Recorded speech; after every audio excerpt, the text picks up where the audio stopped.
Bom dia, pessoal. Espero que estejam todos passando um feliz Dia das Mães, não é? Assim, hoje o vídeo é especial por conta do Dia das Mães.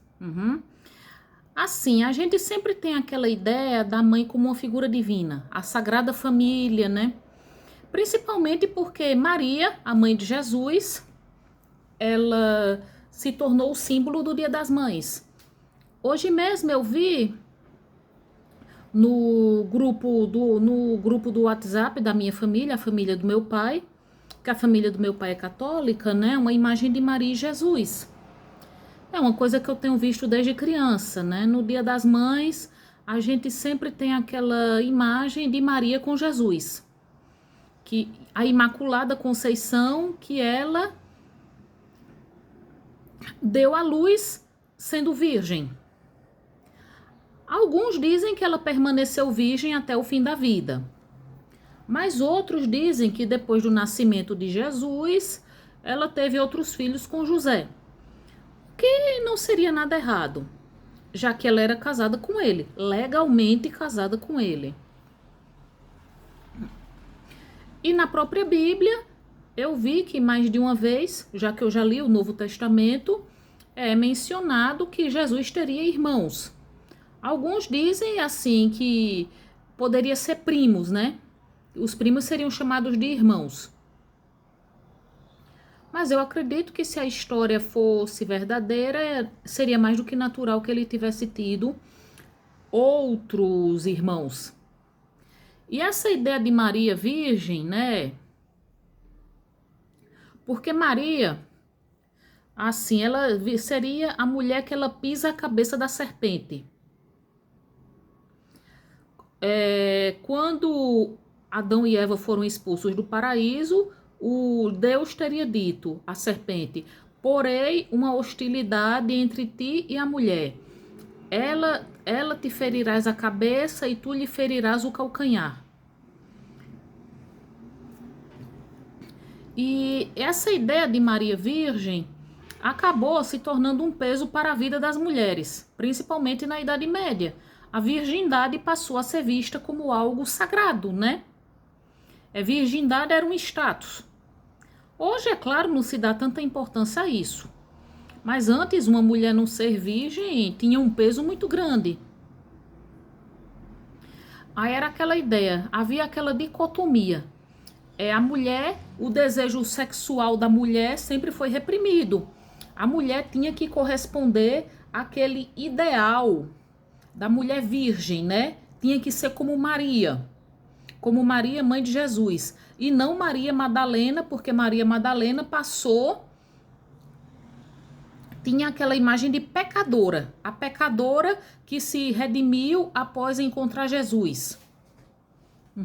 Se bem que a própria Bíblia não deixa claro que Maria Madalena era uma pecadora. A Bíblia só deixa claro que Maria Madalena era muito próxima de Jesus e que ele expulsou dela vários demônios. Porque o nome da mulher apanhada em adultério, que Jesus defende dos que queriam apedrejá-la, não é mencionado. Também não é mencionado o nome da mulher que lavou os pés de Jesus. Então, essa ideia de Maria Madalena como pecadora muito provavelmente é uma ideia equivocada.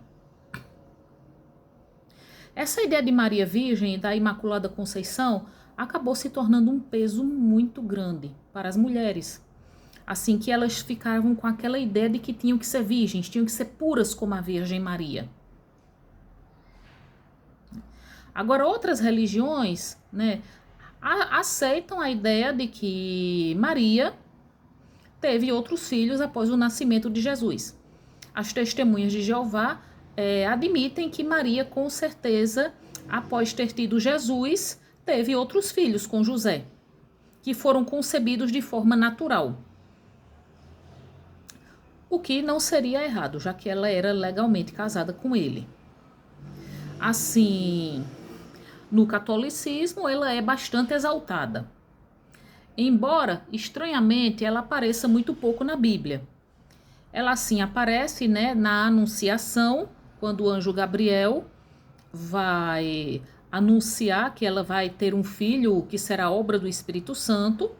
Quando ela vai visitar sua prima Isabel, que foi a mãe de João Batista, né? Quando Jesus nasce, na fuga para o Egito, mas de certa forma ela não tem uma presença relevante na Bíblia. Mas ela se tornou praticamente um objeto de adoração. E assim, fala-se muito, né, nas aparições de Nossa Senhora. Em Fátima, né, que ela apareceu para Santa Bernadette, a Virgem de Guadalupe, né, Nossa Senhora em Medjugorje.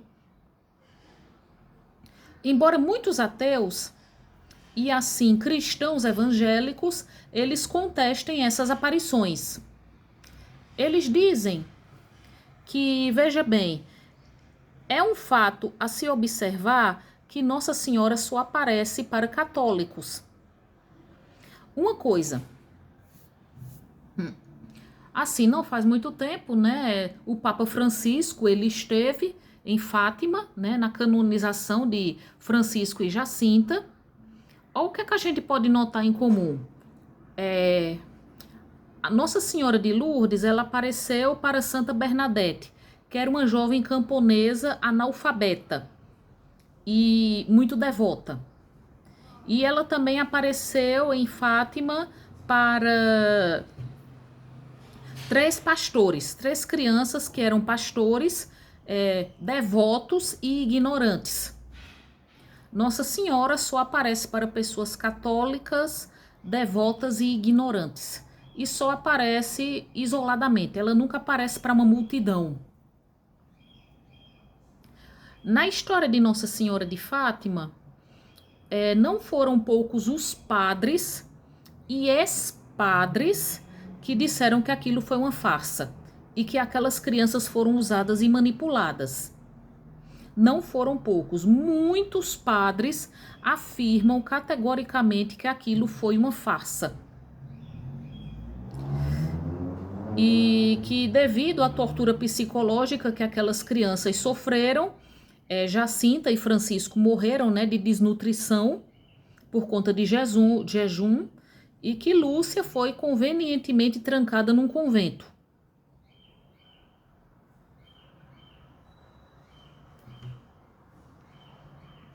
Fala-se também das estátuas de santas que choram, né? Dizem que uma estátua de santa teria chorado poucos dias antes da morte do Papa Francisco. Assim, mas essas imagens de santas de Nossa Senhora que chorariam, muitos padres torcem o nariz para isso. Muitos padres torcem o nariz. Eles dizem que com certeza isso é montagem. Porque vale salientar que o próprio Vaticano, ele é muito criterioso para decidir se um fato é ou não um milagre. E o próprio Padre Quevedo, que, por exemplo, não acreditava nos estigmas, sobre os quais eu falarei num vídeo, o próprio Padre Quevedo, ele dizia, se qualquer bobagem for um milagre, então o milagre é uma bobagem. E é um fato a se considerar, que Nossa Senhora, ela nunca aparece para um muçulmano, ela não aparece para muçulmanos, não aparece para budistas, para hindus, só aparece para católicos. Cristãos evangélicos não acreditam nessas aparições de Nossa Senhora, né? E assim, enquanto para os católicos ela é praticamente um objeto de adoração, a gente tem, por exemplo, aquela música Nossa Senhora, de Roberto Carlos, que muitos cantam, os evangélicos não dão essa importância. Dizem que ela foi importante, mas que ela não pode ser um objeto de idolatria.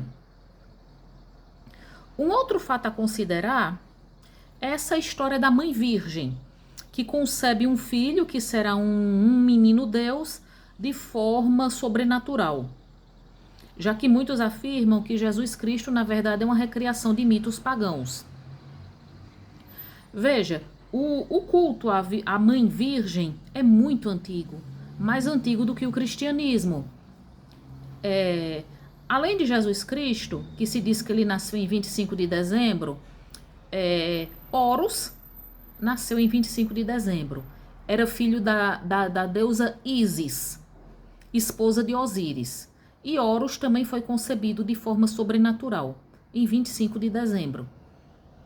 E esse culto à Mãe Virgem está em várias culturas.